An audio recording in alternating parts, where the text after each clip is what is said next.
The U.S.-Israel war in Iran is now in its third week, and we bring you the latest developments at this hour.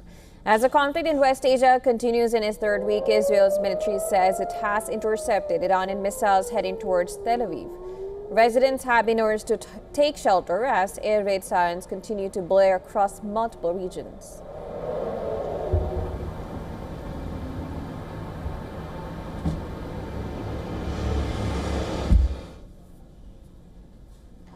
Several explosions were heard in Doha a day after multiple blasts resounded across the Qatari capital. Qatar, like several Gulf nations, has been targeted by drones and missiles in the last few days, as Iran presses a retaliatory campaign over the attacks by the U.S. and Israel on Iran.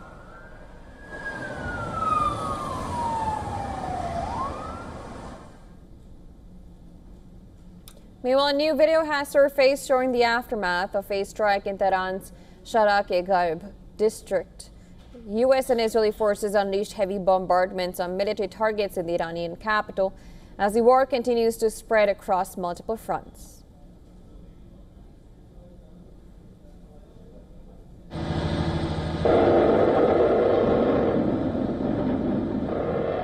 In Baghdad's Green Zone, a drone strike ignited a fire at the Al Rashid Hotel. According to Iraq's Interior Ministry, no one was injured in the attack. Witnesses saw a fire break out on the roof of the hotel, and a street leading to the hotel was blocked by a large security deployment with firefighters and ambulances present. Iraq's prime minister condemned the attack, including one on a southern oil field, calling them threats to national security and vowing swift justice.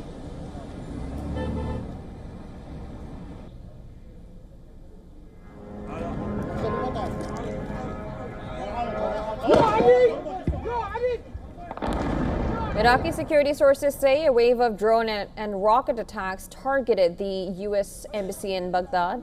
They described it as the most intense assault since the strikes began, with at least 3 drones and 4 rockets attacking the embassy.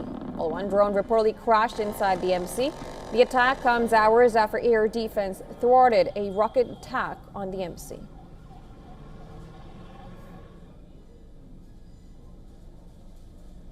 Iran's Foreign Minister Abbas Araghchi has declared that Iran has not sought a ceasefire with the U.S., insisting any end to the conflict must guarantee attacks on Iran will not be repeated.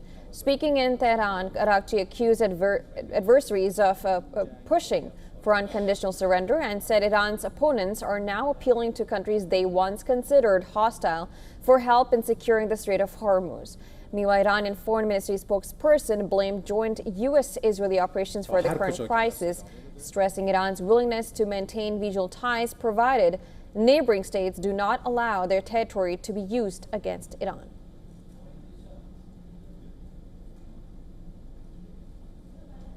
U.S. President Donald Trump has said several countries are reluctant to join U.S. efforts to secure the Strait of Hormuz as U.S. wages war against Iran. Singling out UK PM Keir Starmer, Trump admitted he was not happy with the UK's reluctance to get involved with the war in Iran. Speaking to reporters at the Oval Office, Trump claimed U.S. strikes have decimated Iran's military leadership and warned that nations relying heavily on oil shipments through the strait, such as China, Japan, and South Korea, should be helping the U.S. secure the vital waterway.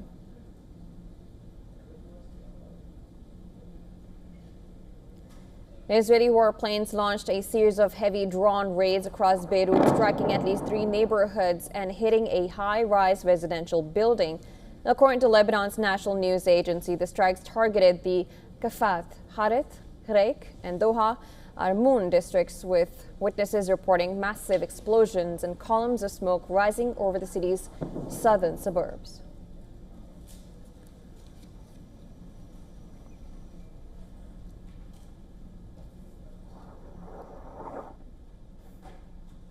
Now, earlier we were joined by Elizabeth Laris, adjunct senior fellow at the Pacific Forum, live from Taipei in Taiwan, and this is what she had to say about the current situation. Let's listen in. I think he was certainly expecting more of the Western Europe countries and Australia. And so far, we know Germany, the UK, Greece, Spain have absolutely refused. They like the oil, but they don't want to there are people to be killed over it, especially since Trump said something about maybe allowing some Russian oil back into Europe. And in Asia, here in like Far East Asia, the Middle East is far away. It's not considered to be a top priority for a lot of these nations here. They are looking at North Korea. They're looking at China's aggression in South China Sea and West Philippine Sea. So that's more immediate to them, not what's going on as much. They're not ignoring it, but they're not as focused on the Middle East. And they're going to be reluctant to get involved in the Middle East because they've got their own bugbears in their backyard.